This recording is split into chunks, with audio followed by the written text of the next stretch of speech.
It's time already for our black border on resort. We're going to head on over for some resort hard chimps with Quincy as our hero. And we're going to put Quincy down in that same spot we did on Impoppable. It's up until red, right until red. Boom. This is my territory. And the one regret we do have on this level is we weren't able to actually use this spot. I really think a tack shooter or something cool could go over there and really do some crazy stuff, but with our current build, it's very fast and very powerful. There's no chance of leaking or anything like that. So this is the build we're going to be doing. It's the primary build, and we're going to save up for a boomerang monkey next. So see this line here? You can also line up to it right here using the table. So go to the table and then go straight up. That's how you know what line to use. Put that boomerang monkey down and upgrade the middle tree twice. Bring them. And then we're going to save up for a bomb shooter. And believe me, I know the early game bomb shooter, not my favorite. But we needed just a little extra oomph in our build, you know? And it also makes this chimps run go much faster.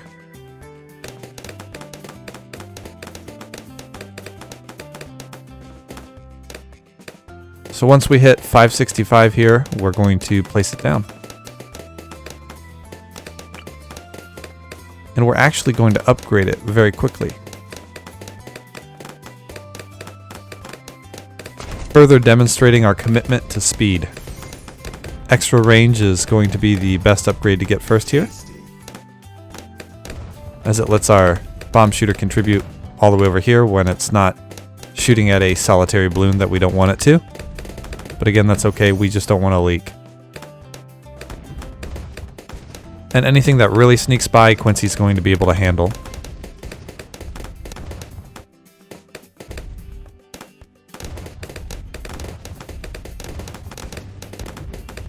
We want to get these cluster bombs as it's one of the most cost-effective upgrades we can get on this bomb shooter early on.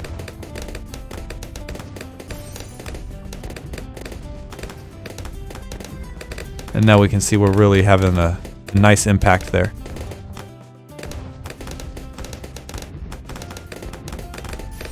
Then bigger bombs and eventually the heavy bombs.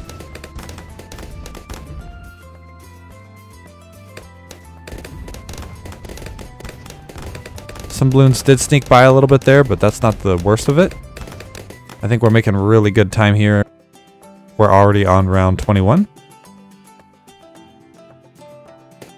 One troll balloon got through, that's okay.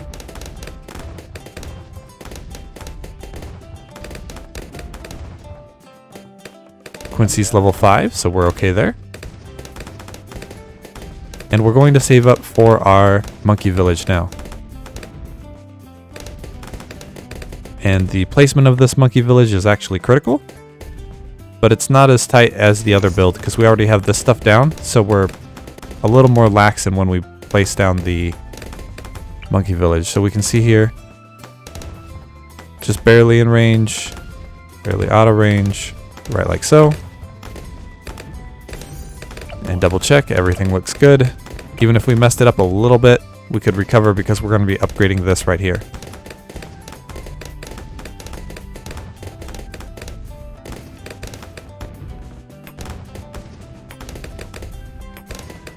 We need to save up for some jungle drums.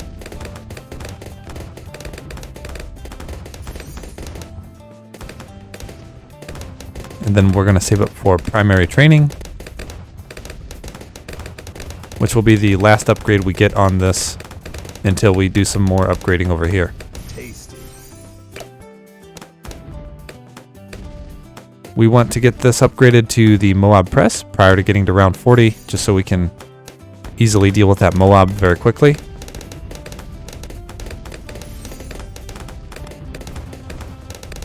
And there's a fair bit of money we need to invest into this tower over here, so it's not like it's a small amount of anything. But we can see here this build is doing really well for us. We're crushing every single balloon on the first look, which is generally the sign of a strong build that you have off there.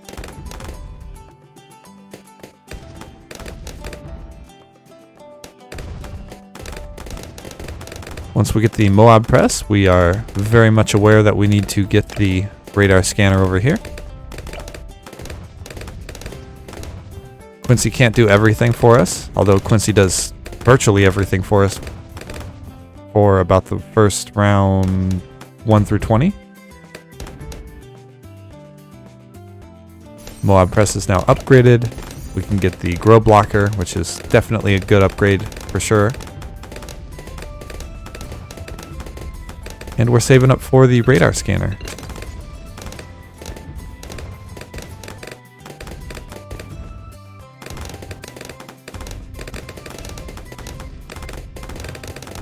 Up until this point, there hasn't been an instance where I was like, man, I'm really glad I have the regrow blocker.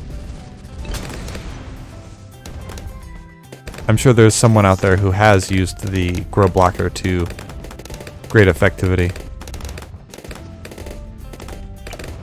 But we're happy now, look at that. Everything's all nice and upgraded.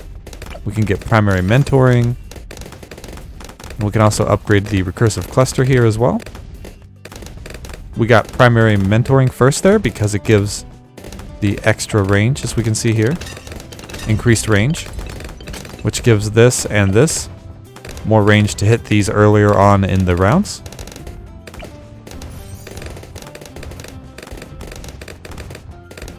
And we can also add 2 alchemists at this point right here.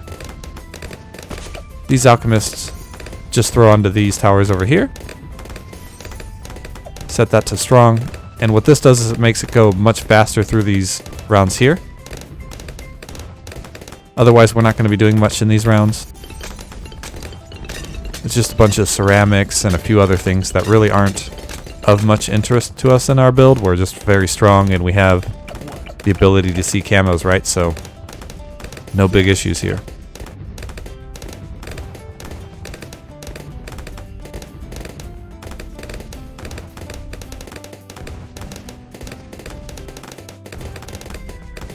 So now we have the stronger stimulant. We can see we have pretty okay uptime here. It's not perfect uptime by any means, because Quincy's also taking some of those every once in a while.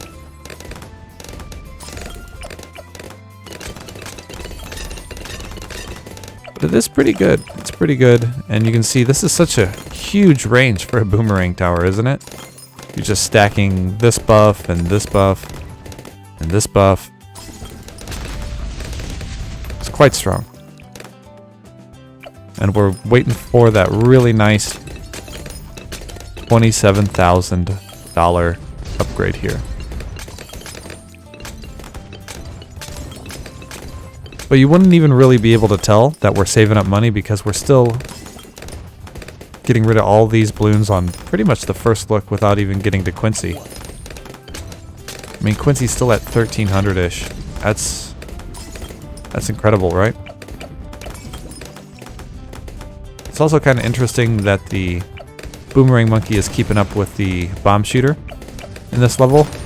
That's usually not something that happens, but we're able to really get a ton of value from the Boomerang Monkey throwing in this straight line here. Boomerang Monkeys do really well when you're able to put them in a straight line scenario like this.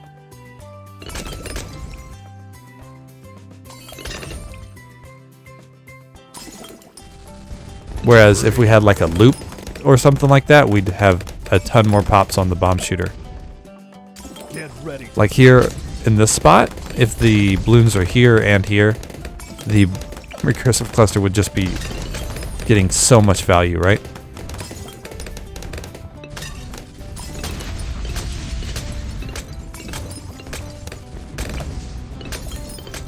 And this alchemist gets a fair amount of value for how little it's getting to see here. So that's not bad either. It's popping at almost the same rate as Quincy, which that does not happen often either.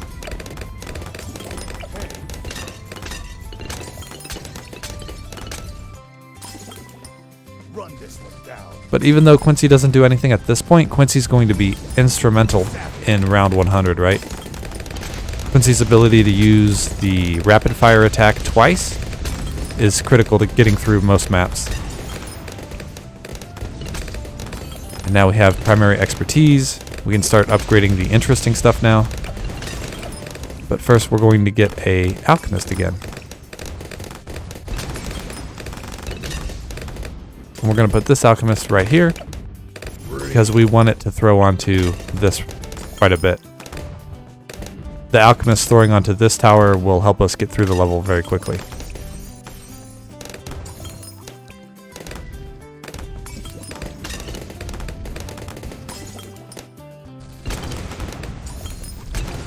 And we are going to save up for the stronger stimulant, which we don't usually do too much, but here it's really powerful for getting through the level.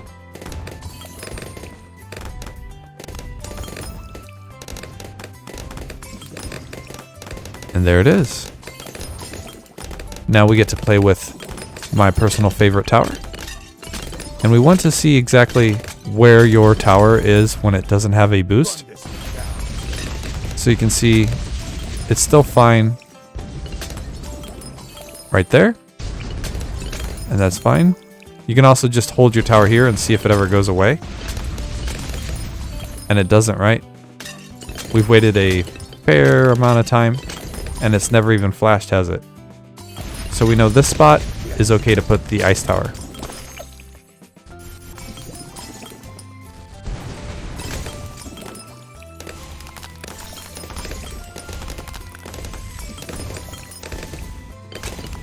And this spot is really nice because just in case something bad happens, right? You go all the way around, everything happens over here, you come back around this way. The ice tower gets another nice little section of looks right there.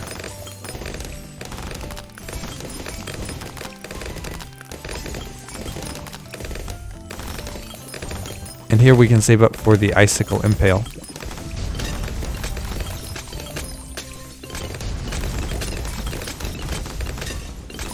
One thing once we get the Icicle impale though is we need to get another alchemist over here to make sure we're always having this upgrade on our ice tower. It's really, really important. Otherwise the ice tower can't deal with DDTs in the way we want it to.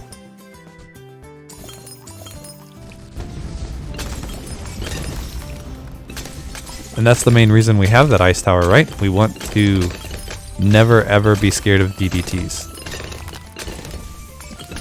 If only we could have multiple of these. How cool would that be?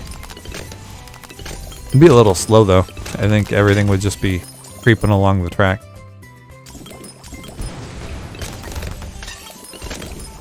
And on that BFB, we were able to see just how powerful this is, right? It was hitting that BFB for almost 1,000 probably.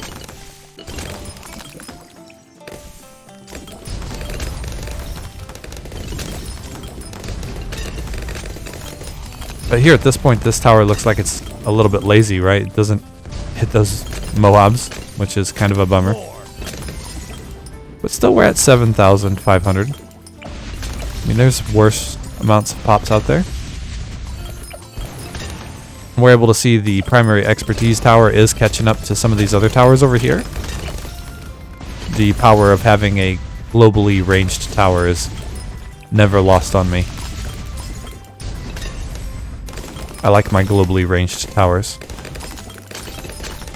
Even though sometimes they're not very good. There are arguments you can make to not getting this tower on certain maps, but I love to get it when I can. Some maps don't let you greed up to 27,000, that's for sure. You gotta be a little bit creative sometimes.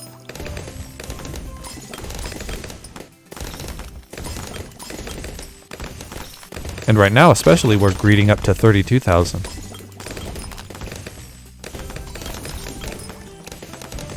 I guess for comparison's sake, this upgrade is almost the same cost as this upgrade, right? And this one is just so much more powerful. This is just kind of a nice to have upgrade. So if you're ever sandboxing around and you're thinking, which one do I want? Well, you want the tower that gives you the most popping power per buck, right? And is this really a lot of popping power for the 27,000 we invested into it? No, not really. I mean, that's a lot of money.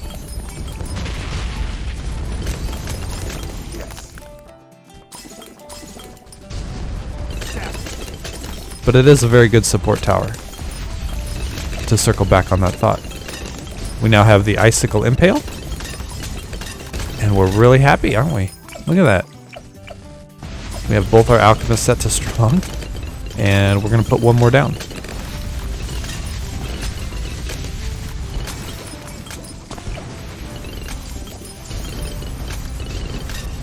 And now we have 3 alchemists over here. We can start building a variety of different things. You can go 2 routes here at this point. I think both of them are pretty good. You can just start lining over here with moab maulers, as long as they're out of range of the alchemist. Or you can build snipers. And I think the snipers are faster, although the moab maulers are fun. We're going to upgrade it to deadly precision with essentially 302 over and over.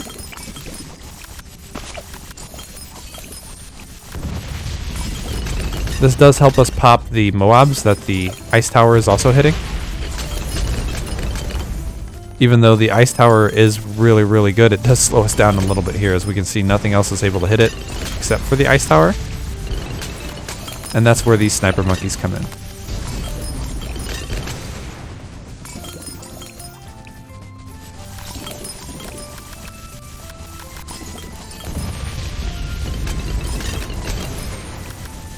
And once we get this deadly precision, it's actually better to get an alchemist, as there will be tons of targets for this alchemist. And just put it down here.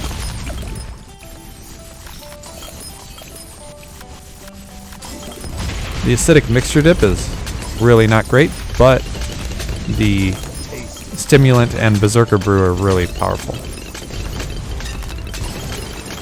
as it takes a really long time for them to shoot off the stimulant. They attack so slow. And there's our first batch of DDTs. You can see they got dominated because we have these buffs on our Icicle impale.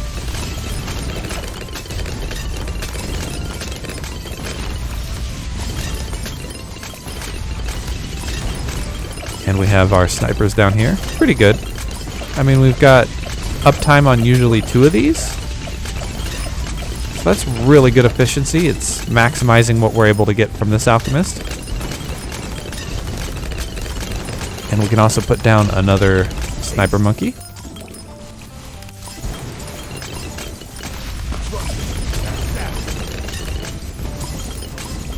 And we want to set all of these to strong now, as they probably should have been on that already, but that's okay. We weren't in any danger. And 4 sniper monkeys, that's kind of my limit on sniper monkeys. Let's go ahead and put down some moab maulers down here. Nothing but 030.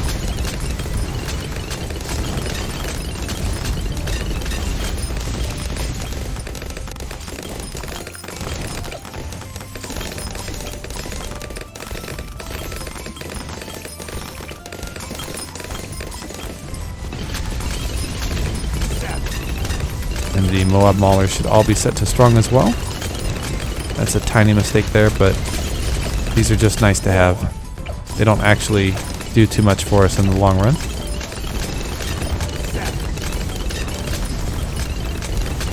But with just a tiny little tower there, we're popping a fair bit. So this is kind of a great example of why the moab mauler was nerfed. I mean, look at how much popping this silly little tower is doing for us, right? Crazy. And you could put the moab mauler over here too if you want. Just make sure that you don't see the buff icon on the moab mauler that you're putting down.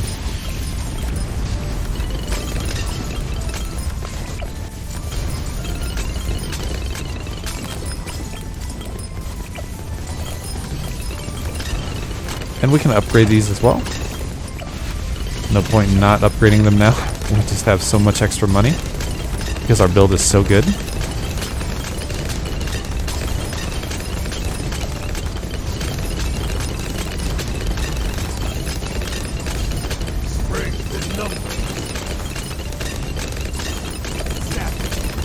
Bigger bombs is quite nice as well. The ultimate prize. And we can use Quincy's ability here, as well as Quincy's ability again. But because we went with all of these Moab Maulers, we're just going to pop this bad very quickly here.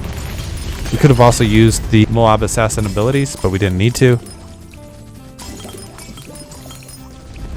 And Quincy's doing tons of damage here. We can use Quincy's ability again to kind of demonstrate just how good that is.